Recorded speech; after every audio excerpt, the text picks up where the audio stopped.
uh, Dan Vittori was here, and he given us an indication that Australia might have enforced the follow on. So the way the number 10 and 11 batted, and how much of a morale booster this has been for the entire team. Yeah, it's very good to see when the lower order chips in and scores runs. That's something that we discuss a lot in our meetings, and the bowlers work really hard on their batting as well. And so yeah, it's really good to see that they could go there and get that little partnership and avoid the follow on makes a huge difference.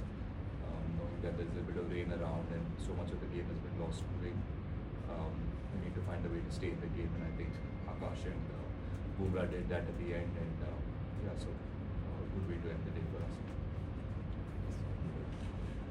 Rahul, first of all, when it was 213 for 9, what was the mood in the camp and what you guys were expecting Rakasdeep and Bumrah to do the job for you?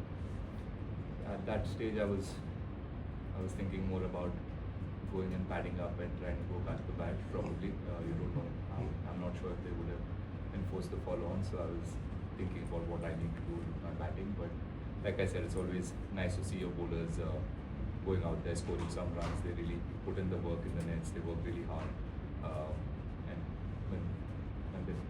when it mattered today, I'm happy that they could really play some shots and very exciting shots. And it was a great contest at the end. The last half an hour they batted that part, not just the runs that they got, just the heart that they showed to keep away the bouncers. There's a lot of pace and bounce in the wicket, so to get behind the ball, defend really well, leave the ball, hit some nice shots is really good. Will give them confidence. It will give us as a group a lot of confidence.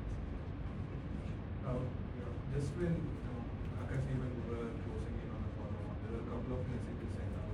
What was, if you could, were you aware of what was the communication from the team to them? Maybe you could share. It's very simple that try and get those runs. don't have to try and do it with the boundary. You can still knock it around, get those singles, because they spread the field, so the singles were there to be taken. So just to stay a bit more patient, because we saw just before the message went out, Akash tried to, I don't know where he tried to hit it, but he tried to hit a boundary. So it's a message to calm it down and see if they can get 5 or 6 singles and get the ball on. How to talk about how there was some new ball delivery. So just your approach in those first 15, 20, 30 overs, as opposed to your partners. What is it that you did differently from the obviously partner didn't work, and how is it that it incorporates your hands to top over? I think, see, I'm quite certain that everybody has their own set plans and they're clear with what they need to do. You also need to have a bit of luck as a top order batter. Just a little bit that goes your way. If you can get through those first 10, 15 overs and get a bit of confidence, then you start feeling good and you start enjoying playing with the Kookaburra ball, with the pace and bounce here in Australia. And if you look at all our batters, everyone enjoys playing on fast bouncy wickets. We don't mind it. So it's just about getting through those first 20, 30 balls for everybody, and everyone's trying their best to do that. And it's a long series, so we played 3 games, 5 innings now. So I'm sure everyone will go back and come up with their own plans in the next time we bat or in the next couple of games. Yeah, I mean, I don't think there's anything different. The only thing you can do in the first 30 overs is to tighten up your defense, try and respect that the first 30 overs is the bowler's time, and give them their time, leave balls, try and play as tight as possible, and then really try to cash in on the once the ball gets older. So that's my. How important is leaving the ball to you as an opening batter? Because even in Brisbane, a curling ball was kind of kicking up the market. How important is leaving the ball to your innings and opening? Yeah, very important. I mean, not just for any openers on both sides. It's just we've seen even in Adelaide when in the night when McSweeney and Labuschagne played really well in those 10-15 overs. They just kept leaving balls of a good length. that's a good thing about playing here in Australia. To get used to the pace and bounce, you can trust the bounce and you can leave balls on bounce, and that's something that they showed us in the last game, and they did that really well. Yeah, so for me, it's as important. Like I said, it's something that you have to do when you travel overseas and when you're playing quality fast bowlers. You have to respect the first 20-30 overs. You have to respect that the ball's moving. You have to give it to the fast bowlers and just soak in that pressure and wait for your time to score runs. You have to earn the right to score runs in overseas conditions, and that's something that we've spoken about a lot, and we'll try and do.